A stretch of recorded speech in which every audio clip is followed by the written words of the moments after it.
আমাৰ ইউটিউব চেনেলত সকলোকে স্বাগতম জনাইছোঁ। আজি যি লকডাউন হৈ আছে কৰোণা ভাইৰাছৰ বাবে, আজি আমি উপস্থিত আছোঁ আমাৰ অসমৰ বিশিষ্ট অভিনেতা বিকাশ বৰাৰ ওচৰত।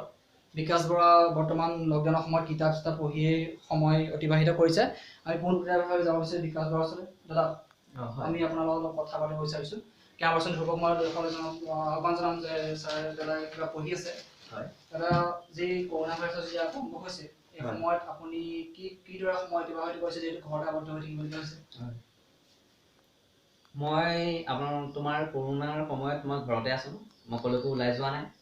মোদী ডাঙৰীয়াই যেনেকৈ কৈছে মই ঘৰতে সোমাই আছো, আৰু মই অসমবাসীকো কওঁ এই লকডাউনৰ কেইদিন যাতে ঘৰতে সোমাই থাকক, কিবা অভাৱ হ'লেও কম খৰচতে চলক, তেনেকেই ঘৰত সোমাই কৰি থাকক। আৰু যিটো লকডাউনটো আমাৰ এতিয়া 50 দিন প্ৰায় 60 দিনে অতিবাহিত কৰিলে, হয় আপুনি এই সময়ত কিদৰে সময় অতিবাহিত কৰিলে? কিবা নতুন কিবা চিনেমা টিনেমা কামত ব্যস্ত আছে নেকি, বা কিবা কিতাপ চিতাপ লিখাৰ কামত ব্যস্ত আছে নেকি? এইখন কি হ'ব? মই বৰ্তমান কিতাপ পত্ৰকে পঢ়ি কৰি আছো। আৰু এই লকডাউনৰ পিছতে তোমাৰ চিনেমা এখন কৰিবলৈ মাতিছে।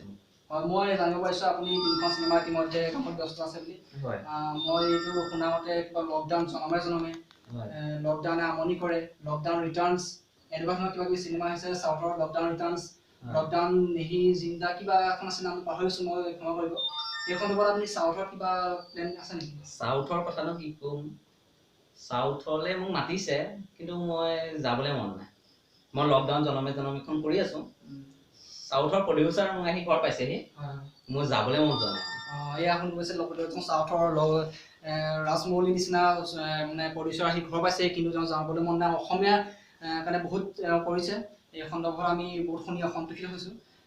আপুনি শেষ মুহূৰ্তত অসমবাসী তথা কৰোণাৰ যি প্ৰভাৱ পেলাইছে, আমাৰ অৰ্থনীতি বহুতো এই ৱাইন শ্বপখন বন্ধ কৰিবলৈ বেয়া হৈছে। এই ৱাইন শ্বপ বন্ধ কৰাৰ ক্ষেত্ৰত আমি কি ক'ব? বন্ধ কৰিব লাগে না আচলতে খুলি দিব লাগে? মই এই বিষয়ে ৱাইন শ্বপ খোলাৰ কথাটো মই নকওঁ। ৱাইন শ্বপ খুলি দিয়াৰ মাজতে তুমি দেখিছিলা নহয়, ৱাইন শ্বপ খুলি দিয়াৰ মাজত কিমান লাইন হৈ গৈছিল, মানুহ ইটোৰ ওপৰত ইটো উঠি যোৱা নিচিনা হৈছিল। মই এই বিষয়ে চৰকাৰক মই এটাই কওঁ, ৱাইন শ্বপখন খুলি দিব নালাগে। ঠিক আছে, আমি আপোনাৰ বহুত সন্তুষ্ট হ'লোঁ। ভাল লাগিলে আজি আপোনাৰ ইমান বহুমূলীয়া সময় আমাক প্ৰদান কৰাৰ বাবে। ধন্যবাদ।